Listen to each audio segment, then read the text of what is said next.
Hello friends, मैं स्वागत करता हूं डेली करंट अफेयर्स के इस सेशन में, जहां आप लोग को 13 फरवरी 2025 का करंट अफेयर्स पूरा डिटेल्स में डिस्कशन किया जाएगा। आप सबको ये सब पूरा महत्वपूर्ण टॉपिक कवर किया जाएगा। हर करंट अफेयर्स आपका स्टैटिक जीके के माध्यम से और मैपिंग के माध्यम से डिस्कशन किया जाएगा। तो शुरुआत करते हैं आज के इम्पोर्टेंट डेज के साथ। आज हम लोग राष्ट्रीय महिला दिवस यानी नेशनल वुमेन्स डे मना रहे हैं। कब मना रहे हैं? 13 फरवरी को मना रहे हैं। तो क्यों मनाया जाता है? तो ये देखिएगा, यह दिवस भारत की प्रसिद्ध स्वतंत्रता सेनानी राजनीतिज्ञ सरोजिनी नायडू की जयंती के उपलक्ष्य में जो है मनाया जाता है। स्वतंत्रता सेनानी थी, राजनीतिज्ञ थी, तो इनके उपलक्ष्य, इनके जन्मदिन के उपलक्ष्य में यह मनाया जाता है। जन्म इनका जो है 13 फरवरी 1879 को 79 को हैदराबाद, जो वर्तमान में तेलंगाना में है, वहां हुआ था। ये आपको ध्यान रखना है। और ये मृत्यु इनका जो है 2 मार्च 1949 को हुआ था, लखनऊ में, वो भी हार्ट अटैक आने की वजह से। तो ये जो है याद रखना, ये उत्तर प्रदेश की पहली महिला राज्यपाल यानी देश की पहली महिला राज्यपाल भी थी। और 1947 में जब उत्तर प्रदेश का नाम संयुक्त प्रांत था, तब वहाँ वे यहाँ की जो है राज्यपाल थी। तो ध्यान रखना है, देश में प्रथम महिला राज्यपाल बनी थी। और इन्हें जो है भारत कोकिला, बुलबुल हिंद के रूप में भी जाना जाता है, जिसे नाइटिंगेल ऑफ इंडिया कहा जाता है। तो याद रखना, ये बातें भी इनके बारे में पूछा जा चुका है। और पहली अगर देखेंगे भारतीय राष्ट्रीय कांग्रेस की प्रथम महिला अध्यक्ष देखेंगे, तो प्रथम महिला अध्यक्ष एनी बेसेंट थी, जो 1917 में जो है कांग्रेस की अध्यक्षता की थी। ये बात याद रखना। लेकिन प्रथम भारतीय राष्ट्रीय कांग्रेस की भारतीय अध्यक्ष देखेंगे, भारतीय राष्ट्रीय कांग्रेस की प्रथम भारतीय अध्यक्ष, तो 1925 में जो है कानपुर का जब अधिवेशन हो रहा था, तो वहां ही इन्होंने अध्यक्षता की थी, यानी पहली महिला बनी थी, भारतीय महिला जो भारतीय राष्ट्रीय कांग्रेस की अध्यक्ष बनी थी, वो भी 1925 में इसकी अध्यक्षता की थी। तो ये बातें भी आपको याद रखना है। भारत की पहली महिला राज्यपाल हम आपको बता दिए, 1947 में संयुक्त प्रांत की राज्यपाल बनी थी। इनकी कुछ बुक है। द गोल्डन थ्रेशोल्डर 1905 में ये रिलीज हुआ था। द वर्ड ऑफ टाइम 1912 में। द ब्रोकन विंग ये जो है कभी रिलीज हुआ था। और मोहम्मद अली जिन्ना एकता के राजदूत, ये आपको पूछा जा चुका है, 1920 में रिलीज हुआ था। ये क्वेश्चन आपसे ये भी पूछा जा चुका है कि मोहम्मद अली जिन्ना उनको जो है एकता का राजदूत किसने कहा था।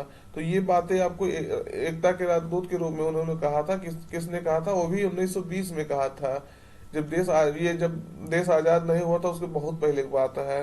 तो किसने कहा था? तो सरोजिनी नायडू ने कहा था। तो ये बातें भी इनके बारे में याद रखना है, क्योंकि ये बातें आपके हिस्ट्री के अंतर्गत क्वेश्चन पूछा जा चुका है। ये देखिएगा, national women's day celebrating Sarojini Naidu birth anniversary, इनकी जो जन्म बर्थ एनिवर्सरी है, उनके याद में इसको मनाया जा रहा है। अब यहाँ एक बात और आपको ध्यान रखना है, यहाँ इंटरनेशनल जो है, यहाँ इंटरनेशनल लग जाएगा, इंटरनेशनल लग जाएगा। तो कब मनाया जाता है? तो 8 मार्च को 8 मार्च को प्रत्येक वर्ष जो है अंतर्राष्ट्रीय महिला दिवस मनाया जाता है। तो ये भी आपको ये बातें भी याद रखना है। और भारत में कब मनाया जाता है? तो 13 फरवरी को मनाया जाता है। क्यों मनाया जाता है? सरोजिनी नायडू, ये है इनका इमेज, इनके जन्मदिन पर मनाया जाता है। तो इनके काम को जो है याद करने के लिए, इनके जो है इनको महत्व देने के लिए यह दिवस मनाया जाता है। अगला क्वेश्चन देखिएगा, भ्रष्टाचार धारणा सूचकांक, जिसे कहते हैं करप्शन परसेप्शन इंडेक्स, 2024 में भारत की रैंकिंग क्या है? तो ये आपको बताना है, भारत क्या रैंक हासिल किया है करप्शन परसेप्शन इंडेक्स में। विकल्प में 86, 96, 92, 102। सही उत्तर आपका रहेगा 96 रैंक भारत ने हासिल किया है। वो भी कितने देशों में? 180 देशों में यह रैंक हासिल किया गया है भारत द्वारा। तो इसके बारे में डिटेल्स देख लेना जरूरी होता है, क्योंकि क्वेश्चन महत्वपूर्ण है आपका। इसको जो है ट्रांसपेरेंसी इंटरनेशनल द्वारा जारी किया जाता है। अब इसको 1 मिनट के अंतर्गत जो है इसको देख लीजिए। ट्रांसपेरेंसी इंटरनेशनल जो है एक एनजीओ है, इंटरनेशनल लेवल पर गैर सरकारी संगठन है, जिसका हेडक्वार्टर जो है बर्लिन कहाँ है? जर्मनी में आपका है। तो जर्मनी में इसका हेडक्वार्टर है। इसके द्वारा जो है ये रिलीज किया जाता है। इसकी स्थापना जो है ट्रांसपेरेंसी इंटरनेशनल की 1993 में हुआ था, लेकिन ये 1995 से जो है प्रत्येक वर्ष यह डाटा जो है रिलीज करता है, करप्शन परसेप्शन इंडेक्स रिलीज करता है। तो ये सब इसके बारे में ध्यान रखना आपको जरूरी होता है। यानी पहली बार 1995 में जो ये डाटा रिलीज हुआ था। 2024 में भारत की रैंकिंग देखेंगे तो 96 है, वो भी 180 देशों में। और पिछले 10 वर्षों में जो है स्कोर है इसका जो है 10, देखिए पिछले वर्ष इसका स्कोर 40 था, आपकी घट करके 38 हो गया है। पिछले 10 वर्षों में भारत का ये स्कोर जो है इस तरह से घटा है, सबसे ज्यादा जो है गिरावट हुई है। और 2023 में भी देखेंगे तो भारत की रैंकिंग 93 था आउट ऑफ 180, मतलब 180 देशों में जो है भारत की रैंकिंग 93 था, लेकिन यहाँ स्कोर भारत का जो है 40 था। अभी कितना घट गया है, दो घट गया है। तो ये पिछले 10 वर्षों में भारत की खराब परफॉर्मेंस को दर्शाता है। शीर्ष रैंक अगर देखेंगे तो डेनमार्क जो है लगातार 7th ईयर्स, लगातार 7 वर्षों से शीर्ष स्थान पे बना हुआ है। स्कोर 90 ला करके पहला स्थान हासिल किया। यानी डेनमार्क में अगर देखेंगे तो भ्रष्टाचार आपका सबसे कम है। फिनलैंड में उसके बाद दूसरे स्थान पे स्कोर इसका 88 है, यानी फिनलैंड में भी भ्रष्टाचार बहुत कम है। सिंगापुर में भी भ्रष्टाचार कम है, 84 स्कोर के साथ इन्होंने जो है तीसरा रैंक हासिल किया है। अंतिम स्थान देखेंगे तो दक्षिणी सूडान है, 180 रैंक पाया है, 180वें स्थान पे है।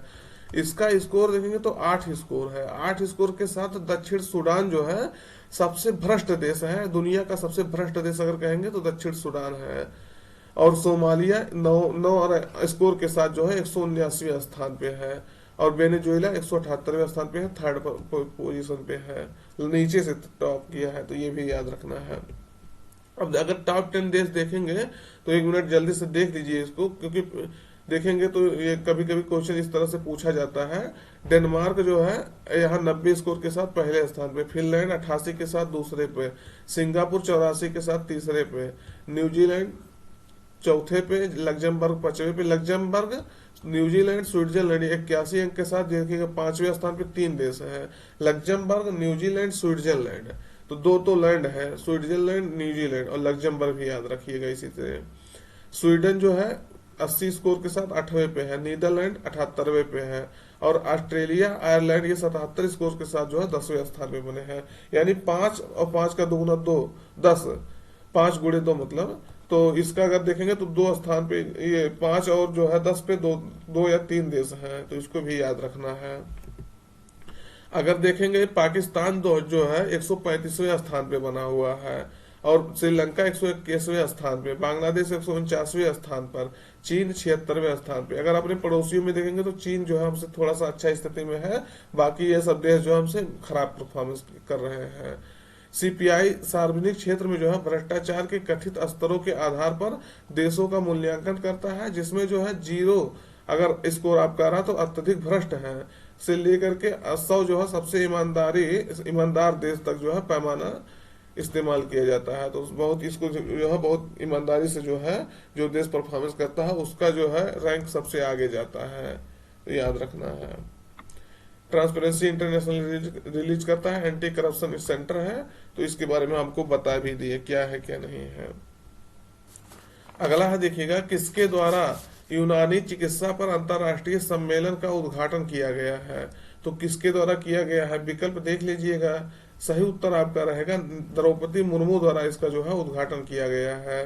तो ये बातें आपको याद रखना है। 11 फरवरी को जब हम लोग विश्व यूनानी दिवस हकीम अजमल खान की जयंती पर मना रहे थे, तब जो है राष्ट्रपति द्रौपदी मुर्मू ने आयुष मंत्रालय के तहत केंद्रीय यूनानी चिकित्सा अनुसंधान परिषद द्वारा नई दिल्ली के विज्ञान भवन में यूनानी चिकित्सा पर अंतर्राष्ट्रीय सम्मेलन का उद्घाटन किया गया था।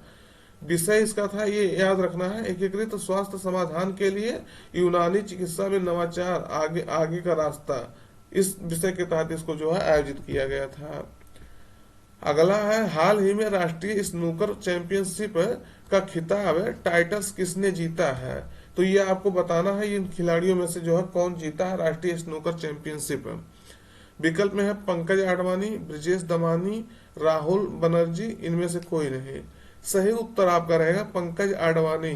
स्नूकर्स में जो है ये सबसे माने जाने खिलाड़ी हैं पंकज आडवाणी। तो इन्होंने जो है ब्रिजेश दमानी को हरा करके जो है ये खिताब अपने नाम किया है। तो भारत के सबसे सफल स्नूकर हैं खिलाड़ी हैं पंकज आडवाणी ने एक बार फिर राष्ट्रीय स्नूकर चैंपियनशिप जो है जीत ली है, जो उनका 36वां राष्ट्रीय खिताब और 10वीं पुरुष स्नूकर चैंपियनशिप है। टोटल 36वां है, लेकिन पुरुष में देखेंगे तो 10वीं है ये। और ओएनजीसी का ये प्रतिनिधित्व कर रहे थे, वहां से उसके तरफ से ये खेल रहे थे। आडवाणी ने फाइनल में ब्रजेश दमानी को हराया था, हम आपको बता दिए। इस टूर्नामेंट के प्रदर्शन से जो है क्या होगा, एशियाई और विश्व चैंपियनशिप के लिए भारतीय टीम का जो है निर्धारण होगा, यहीं से जो है टीम बनेगी। बातें याद रखना महत्वपूर्ण है। ये देखिएगा पंकज आडवाणी है आपके, इनका चेहरा आप सब जरूर जानते होंगे। अगला है इंग्लैंड के खिलाफ 4000 अंतरराष्ट्रीय रन बनाने वाले पहले भारतीय खिलाड़ी कौन बने हैं। तो ये आपको बताना पहले भारतीय खिलाड़ी कौन बने हैं जो इंग्लैंड के खिलाफ 4000 अंतरराष्ट्रीय रन बनाए हैं। तो सही उत्तर आपका रहेगा विराट कोहली ने ये उपलब्धि हासिल की है। किसने किया है, विराट कोहली ने हासिल किया है। तो ये देख लीजिएगा आपका ये 52 रन जो है बना करके यह उपलब्धि हासिल की है। जो यहाँ भी कल आपको इसके बारे में बताए थे, इसका आयोजन अहमदाबाद में हुआ था। अभी आप दिखा देते हैं क्या बताए थे। कोहली जो है यह उपलब्धि हासिल करने वाले पहले और विश्व के 6वें जो है खिलाड़ी हैं। ये भी याद रखना है। इंग्लैंड के खिलाफ जो है 4000 अंतरराष्ट्रीय रन पूरे करने वाले पहले भारतीय खिलाड़ी बने हैं, इसलिए जो है ये न्यूज में था। देखेंगे जो है अभी 12 फरवरी को जो है अहमदाबाद में जो भारत और इंग्लैंड के बीच जो मैच हो रहा था, उसके तीसरे वनडे के दौरान आईसीसी ने जो है डोनेट ऑर्गन सेव लाइफ पहल का जो है शुरुआत किया था। ये कल हम आपको बता दिए थे। तो यही अहमदाबाद में हो रहा था, यही इसने जो है उपलब्धि हासिल की है विराट कोहली ने। तो ये बातें आपको ये भी ध्यान रखना है। ये है विराट कोहली आपके। दोस्त जानकारी अच्छी लग रही हो तो चैनल को सब्सक्राइब करिएगा और अपने मित्रों तक एक बार जरूर शेयर करिएगा। अगला है चर्चा में रहा लंपी स्किन डिजीज, एलएसडी जिसे कहते हैं, ज्यादा किस प्रजाति या समूह को प्रभावित करता है। तो जो है ये एलएसडी सबसे ज्यादा किस प्रजाति या समूह को प्रभावित करता है, ये आपको बताना है। विकल्प में है मानव, मवेशी, पक्षी, सुअर। तो किसे प्रभावित करता है, सही उत्तर आपका रहेगा मवेशी को। ये बात आप लोग को याद रख लेना है, ये जूनोटिक बीमारी नहीं है, यह मानव में नहीं फैल सकता है, इसलिए जो है ये आपको पहले विकल्प ये तो खत्म कर देना है। मवेशियों को ये सबसे ज्यादा प्रभावित कर रहा है। जब ये चर्चा में था तो इसके बारे में कई बार जो है आप देखे होंगे, क्योंकि जो है बहुत बड़े स्तर पे इससे जो है देश के मवेशी प्रभावित हुए थे। जस्ट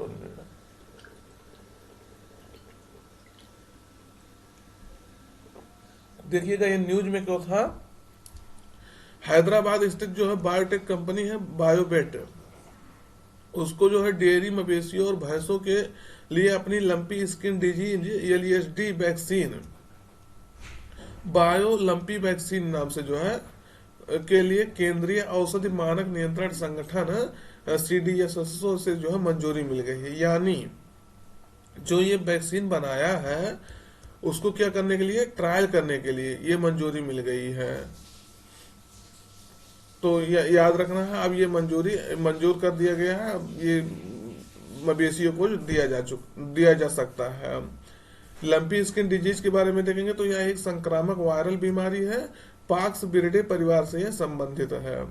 यह मुख्य रूप से मवेशियों और कुछ हद तक जो है भैंसों को जो भी प्रभावित करता है। जूनोटिक नहीं है, हम आपसे बता दिए, मानव में नहीं फैल सकता है ये बीमारी। और यह खून पीने वाले कीड़ों, दूषित पानी या चारे से जो है फैलता है।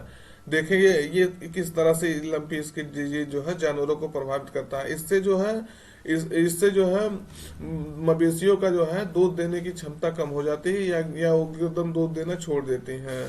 तो ये भी आपको ध्यान रखना है। अगला है देखिएगा तीसरे artificial intelligence AI action summit 2025 का मेजबानी किस देश द्वारा किया गया है। तो ये आपको शायद कहीं ना कहीं जरूर देखे होंगे, हम ही कल इसको बताए थे। तो लेकिन इसको हम थोड़ा अलग रूप में बता रहे हैं कि इसकी मेजबानी कौन सा देश किया गया था, किस देश द्वारा। तो सही उत्तर आपका बताना है। विकल्प में यूएसए, फ्रांस, यूएई, रूस। सही उत्तर आपका रहेगा फ्रांस के पेरिस में इसका आयोजन किया गया, जहां पीएम मोदी इसकी सह अध्यक्षता की है।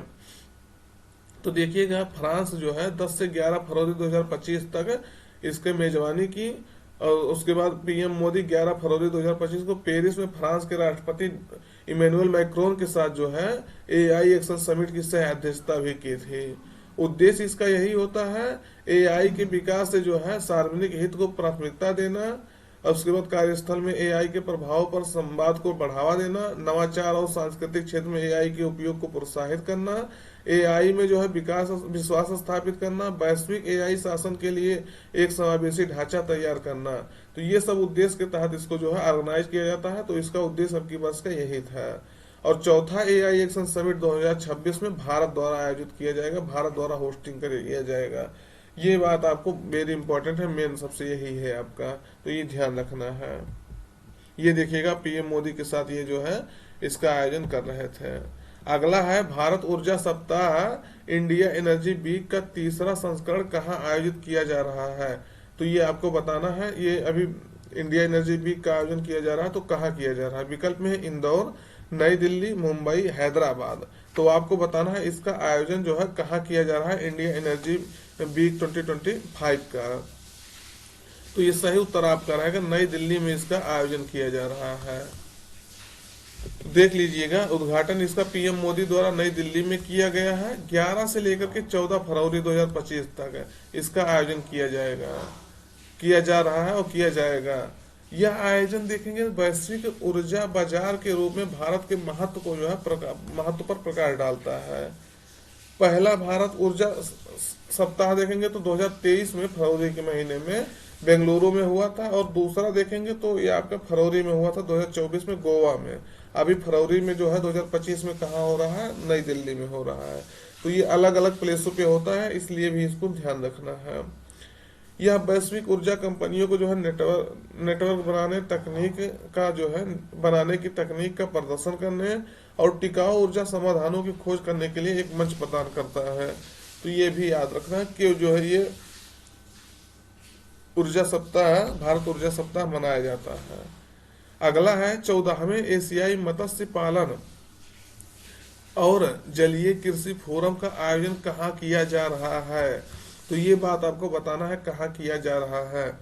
विकल्प में है टोक्यो, नई दिल्ली, बैंकॉक, मुंबई। ये देखिएगा थोड़ा सा मिस हो गया है, तो इसको आपको ध्यान रखना है। इसका आयोजन कहाँ किया जा रहा है, तो भारत की राजधानी नई दिल्ली में इसका आयोजन किया जा रहा है। वो भी कैथा नंबर का संस्करण है, 14वां है। देखिएगा क्या कह रहा है, एशियाई मत्स्य पालन और जलीय कृषि। तो यानी मत्स्य पालन को जो है बढ़ाना है, वो भी हरित रूप से बढ़ाना है, और जलीय कृषि को जो है बढ़ाना है। तो इसके लिए सम्मेलन होता है, आयोजन होता है, फोरम का आयोजन होता है। तो नई दिल्ली में किया गया 12 से 14 फरवरी तक, यानी कल तक इसका जो है चलेगा आयोजन। इसका विषय था एशिया प्रशांत में जो है ब्लू ग्रोथ को हरित बनाना। तो ये विषय भी आपका इम्पोर्टेंट है, ये ध्यान रखना है। एशियाई मत्स्य पालन और जलीय कृषि फोरम एशियाई मत्स्य पालन सोसाइटी का एक त्रैवार्षिक आयोजन है, जिसका मुख्यालय कुआलालंपुर मलेशिया में है। ये चीज आपको बहुत याद रखना है। क्यों याद रखना है, क्या कह रहा है, ये त्रैवार्षिक है। और दूसरे नंबर जो ये आयोजन करा रहा है एशियाई मत्स्य पालन सोसाइटी, उसका हेडक्वार्टर आपका कुआलालंपुर में है। तो ये भारत के संगठन भी इसमें जो है, जैसे CSIR हो गया, कृषि भारतीय कृषि अनुसंधान परिषद, ये सब जो है ICAR होता है, Indian council of agriculture research, ICAR हो गया, ये सब करा रहे हैं मिल करके। और 2007 में देखेंगे तो कोच्चि में भारत जो है 8वां इसका जो है एशियाई मत्स्य पालन और जलीय कृषि फोरम का आयोजन कर चुका है। उसके बाद से यह दूसरी बार है जब भारत इसका आयोजन कर रहा है। तो ये बातें दोनों आपको याद रखना है, क्योंकि ये आपका महत्वपूर्ण हो जाता है और निश्चित रूप से ये आपसे पूछे जाने पूरा संभावना है। तो दोस्त आज का सेशन यहीं तक रखते हैं। सेशन कैसा लगा कमेंट करके बताइएगा, अपने मित्रों तक इसको एक बार शेयर कर दीजिएगा। देखिएगा इस महीने का करंट अफेयर्स आपका पूरा नहीं आ पाया है, हम जान रहे हैं, हमको ये भी बातें याद है, लेकिन हमको टाइम का इतना प्रॉब्लम हो गया था कि महीने का करंट अफेयर्स नहीं आ पाया है। अगर आप चाहेंगे तो देख लेंगे, नहीं तो मतलब उसको डाल देंगे, नहीं तो इस महीने का करंट अफेयर्स आपका नहीं आ पाएगा। अगले महीने में आप करंट अफेयर्स आपका आएगा कंटिन्यू, क्योंकि अभी देखिएगा आपका 13 तारीख हो गया। तो ये महीने का करंट अफेयर्स डालने बहुत हमको नहीं लग रहा है कि अब हो रहा है, लेकिन अगर आप लोग कहेंगे तो अभी भी मतलब डाल सकता हूँ मैं। फिर दोस्त नए सेशन में मिलते हैं, तब तक अपना पढ़ाई जारी रखिएगा। Thank you.